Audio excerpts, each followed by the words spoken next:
Alright everyone, welcome back to another Star Wars Galaxy of Heroes video with Fat Phil, and today I want to talk about navigating this new landscape in Star Wars Galaxy of Heroes. There's been a material change in the way that you want to navigate both the new era characters and your existing legacy characters in the game. You'll want to be able to utilize the resources provided to you to the maximum effect.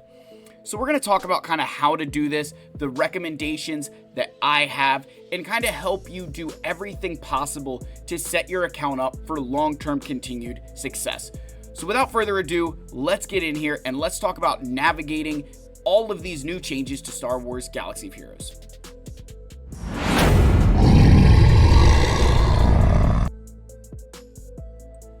Alright, so let's kick it off here, and where this kind of all stems from is the Maul Journey Guide event.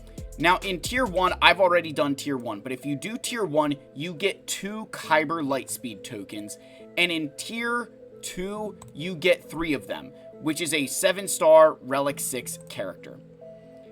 So you think if you are a player who is able to get these characters to 5-star, you are getting 5 Kyber Lightspeed tokens, say every 3 months, give or take.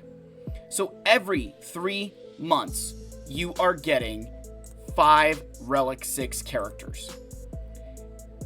If that's 4 times, even just 3 times a year, that is 15 characters to Relic 6. That is basically giving you a Galactic Legend, right? Some of these Legacy Galactic Legends, you are basically able to get them without spending anything.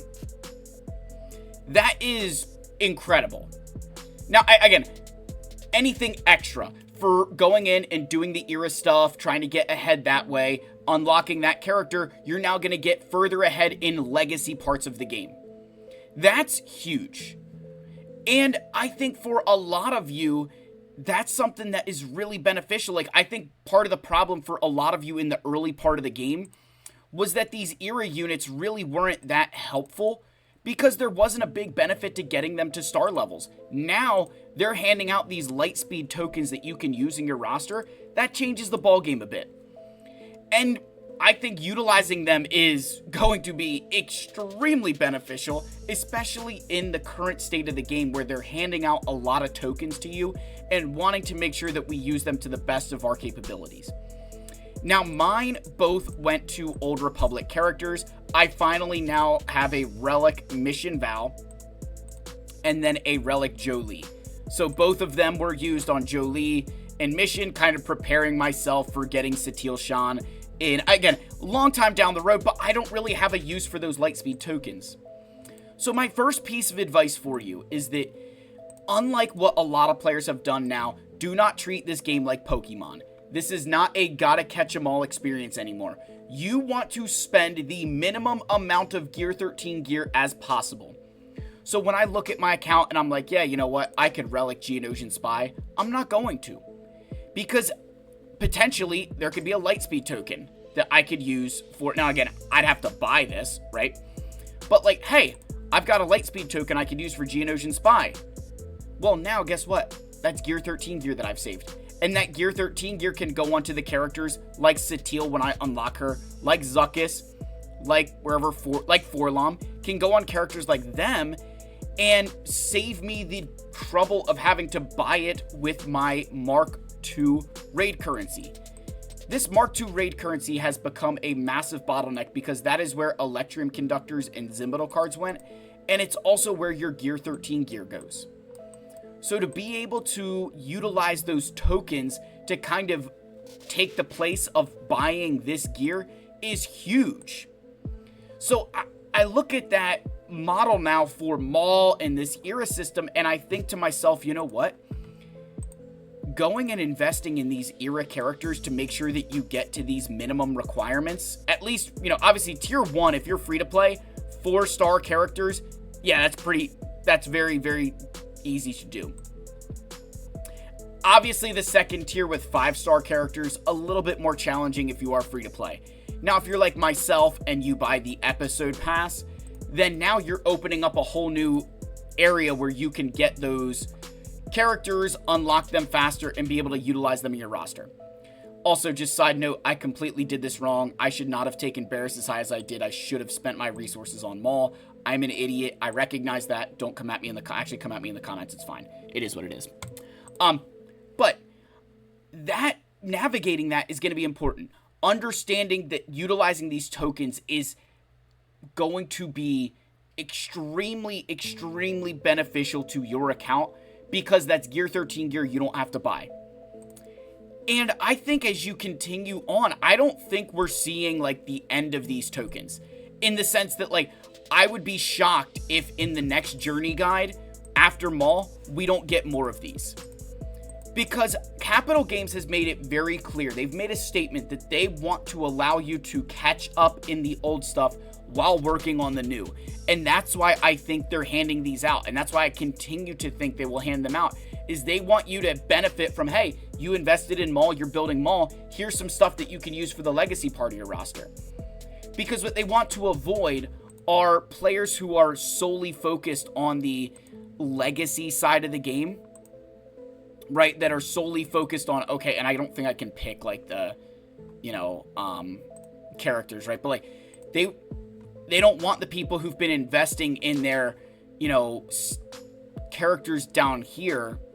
Hey, instead of buying my crystal packs, I'm going to invest them in signal data here. They literally were just like, hey, here you go. Here's Relic 6s. I mean, that's fantastic. So I really do think if you are someone at least getting to 4-star if you're free to play, if you're buying the episode pass, going to 5-star is massively important for you moving forward. This is the blueprint for catching up in the game. And then it's using these tokens in a way, using those Lightspeed tokens in a way that benefits your roster in as many ways as possible.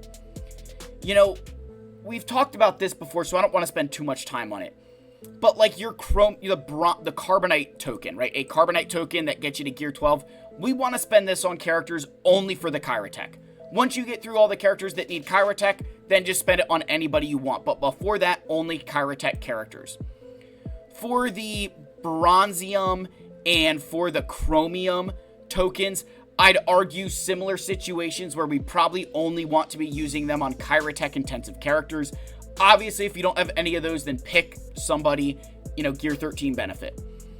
But when you get into the Kyber, you know, when you get into Erodium and Kyber, you can begin to have that conversation about who's going to benefit from relic levels. Who's going to benefit from getting a Relic 6? Who's going to benefit from getting a Relic 5? And maybe that's more important than bringing up your armor to, you know, Relic 5, who really doesn't help your account progress along that much more, comparative to, say, spending that Relic 5 on, I'm just going to pick a character here who you need at Relic 5 that doesn't take Kyrotech. Who would that be? Admiral Holdo. Right? If you haven't bought the Rey bundle, you need Admiral Holdo at Relic 5 for Rey. She doesn't take Kyrotech, but that saves you the Gear 13 gear, that saves you the signal data. That's not a bad purchase, right? That's not a bad use. So understanding that how to utilize those tokens is going to be really important moving forward. And I think interacting with these era units to a greater extent is going to be very important moving forward. It's not just about these era rewards or your Coliseum. It's about, again, I think getting more of those tokens, especially if you're in the earlier part of the game. 7-star characters, Relic 6, that's huge. You know, that is for it's a 3-month era. 5 characters. That's over a character a month that are giving you to Relic 6. That's not nothing, right? And especially for the limited amount of crystals or even like the episode pass, like that's not that bad when you really break down and you think about what you would spend on Lightspeed tokens in other areas. I really think it is a pretty significant purchase because, again, with that episode pass, you're not just getting character shards, you're getting all of these extra materials, Zetas, Relic 8, Relic 9, an extra Lightspeed token. Like, it is, I do not get any benefit from, like, CG of saying, oh, if you do this, you get all these extra tokens or whatever. Like, I'm just telling you that I see so much value here that it is really, really worthwhile. The final thing I do want to mention in terms of navigating the game, navigating this journey guide stuff, navigating everything, I would avoid trying to buy any of this stuff. I really would. Unless you are a mega whale, a mega kraken, avoid any purchases here. I just think long term, this is not a worthwhile purchase. I understand wanting to get, Relic 10 materials. I understand getting, things here. I just don't, if you are a light to, free to play to light spender, I do not think trying to spend your crystals on these things, spend your money on these, I do not think that's worth it. I think you are much better off saving your crystals for other areas of the game, because you are going to get enough of these things if you are following along in the era system. So I hope this helps you guys kind of get your minds around why interacting with the era characters is so important.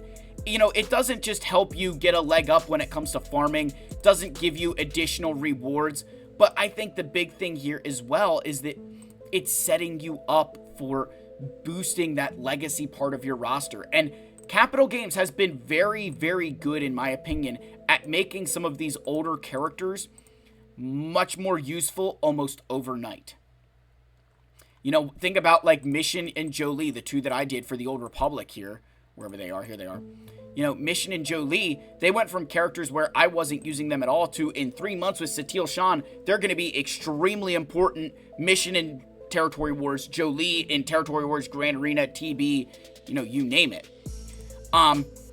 Continuing through that mindset, you think about a character like, as we scroll through some of these things, even going into a character, think very, very good example here, the Empire with Grand Moff Tarkin, making him important with the dark side clones. There's some of these characters that they've done a really good job of kind of upgrading their kits, introducing new units to make them worth their salt. And so I think by interacting with this new stuff to set your legacy up better down the road, it's just going to help. It's all beneficial. So I do think that this was a curveball by CG, giving us those tokens. I wasn't expecting that. Now, this is not like the first release that I've talked about them, but it's kind of showing you the impact that this is going to have and imploring you to engage with this content to a greater extent than maybe some of you were, so you can benefit from these rewards. That's the video, folks. Like, subscribe, comment. I love you all. May the force be with you, and I'll see you in the next one. Cheers, my friends.